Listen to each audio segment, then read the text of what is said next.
ദക്ഷിണേന്ത്യൻ സിനിമയിലെ പ്രമുഖ നടൻ പ്രകാശ് രാജ് വൻ നിയമക്കുരുക്കിലേക്ക് പോവുകയാണ്. കർണാടകയിലെ പ്രശസ്തമായ ധർമ്മസ്ഥല മഞ്ജുനാഥേശ്വര ക്ഷേത്രത്തെയും അവിടുത്തെ ഭരണാധികാരി വീരേന്ദ്ര ഹെഗ്ഡെയും തകർക്കാൻ ലക്ഷ്യമിട്ട് നടന്ന ഗൂഢാലോചനയിൽ പങ്കുണ്ടെന്നുള്ള ആരോപണത്തിലാണ് പ്രകാശ് രാജിന് കോടതി നോട്ടീസ് അയച്ചിരിക്കുന്നത്. കർണാടക ഹൈക്കോടതി ജസ്റ്റിസ് സുരാജ് ഗോവിന്ദരാജനാണ് നടനും കർണാടക സർക്കാരിനും അടിയന്തര നോട്ടീസ് അയക്കാൻ ഉത്തരവിട്ടത്. കേസിലെ മുഖ്യ സൂത്രധാരന്മാരുടെ നിർബന്ധത്തിന് വഴങ്ങി വ്യാജമൊഴി നൽകാൻ താൻ നിർബന്ധിതനായി എന്ന് വ്യക്തമാക്കിക്കൊണ്ട് CN ചിന്നയ്യ എന്ന ശുചീകരണ തൊഴിലാളി നൽകിയ ഹർജിയിലാണ് ഈ നിർണായക നടപടി. തീർത്ഥാടന കേന്ദ്രത്തിന്റെ നാമനിർദ്ദേശം തകർക്കാനും ഭക്തരുടെ വരവ് പൂർണ്ണമായി നിർത്താനുമുള്ള 200 കോടി രൂപയുടെ വിപുലമായ പദ്ധതിയാണ് പ്രതികൾ ആവിഷ്കരിച്ചതെന്ന് ഹർജിയിൽ പറയുന്നു. കേസിന്റെ പശ്ചാത്തലം ഇങ്ങനെയാണ്. 2023-24 കാലയളവിൽ ഉച്ചിരെ ഗ്രാമപഞ്ചായത്തിലെ ശുചീകരണ തൊഴിലാളിയായിരുന്ന CN ചിന്നയ്യ ഈ സമയത്ത് തിമ്മറോടി വിട്ടൽ ഗൌഡ, ഗിരീഷ് മട്ടന്നവർ തുടങ്ങിയ സാമൂഹ്യ പ്രവർത്തകരെന്ന വ്യാജേനയുള്ള ചിലർ ചിന്നയ്യയെ സമീപിക്കുകയും ഭീഷണിപ്പെടുത്തുകയും ചെയ്തു. ധർമ്മസ്ഥലയിൽ 100ഓളം യുവതികളുടെ മൃതദേഹങ്ങൾ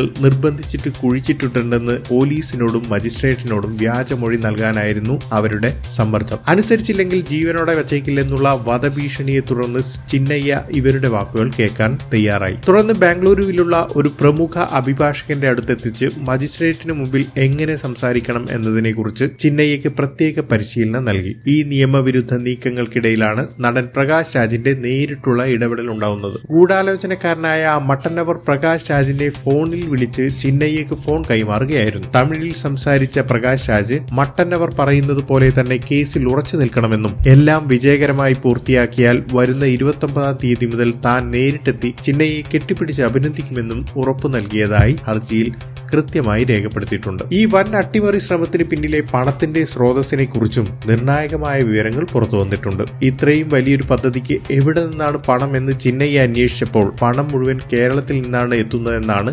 ഗൂഢാലോചനക്കാർ മറുപടി നൽകിയത്. ചിത്രദുർഗയിലെ രമാ നാഗരാജ് എന്ന സ്ത്രീയാണ് ഈ സാമ്പത്തിക ഇടപാടുകളും മറ്റു പ്രവർത്തനങ്ങളും ഏകോപിപ്പിച്ചതെന്നും ഹർജിയിൽ ആരോപിക്കുന്നു. വ്യാജമൊഴിയുടെ അടിസ്ഥാനത്തിൽ ധർമ്മസ്ഥലയിലെ വലിയ രീതിയിലുള്ള വാർത്തകൾ സൃഷ്ടിക്കാനും അതിലൂടെ തീർത്ഥാടനം തന്നെ തടസ്സപ്പെടുത്താനുമായിരുന്നു ഇവരുടെ നീക്കം. ഇതിനായി ചില ഇടത് ലിബറൽ മാധ്യമ പ്രവർത്തകരും മുഹമ്മദ് സുബൈർ, മുഹമ്മദ് സമീർ തുടങ്ങിയ യൂട്യൂബർമാരും വലിയ രീതിയിൽ വ്യാജ പ്രചാരണം നടത്തിയതായും വാർത്തയിൽ വ്യക്തമാക്കുന്നുണ്ട്. നിലവിൽ പ്രത്യേക അന്വേഷണ സംഘം SIT കേസ് അന്വേഷിക്കുന്നുണ്ടെങ്കിലും പ്രകാശ് രാജ് അടക്കമുള്ള വമ്പന്മാർ ഉൾപ്പെട്ടതുകൊണ്ട് അന്വേഷണം ഇഴഞ്ഞു നീങ്ങുകയാണെന്നും അതിനാൽ കോടതിയുടെ നേരിട്ടുള്ള മേൽനോട്ടത്തിൽ അന്വേഷണം വേഗത്തിലാക്കണമെന്നുമാണ് ചിന്നയ്യയുടെ ആവശ്യം. കേസ് കൂടുതൽ വാദത്തിനായി ഈ മാസം 29-ലേക്ക് മാറ്റിയിരിക്കുകയാണ്. അന്ന് പ്രകാശ് രാജ് കോടതിയിൽ എന്ത് വിശദീകരണം നൽകുമെന്നതിനെ ആശ്രയിച്ചിരിക്കും അദ്ദേഹത്തിന്റെ സിനിമാ രാഷ്ട്രീയ ഭാവി. ഒരു പ്രമുഖ തീർത്ഥാടന കേന്ദ്രത്തെ തകർക്കാൻ കേരളത്തിൽ നിന്നടക്കം പണം ഒഴുകിയെന്ന വെളിപ്പെടുത്തൽ വരും ദിവസങ്ങളിൽ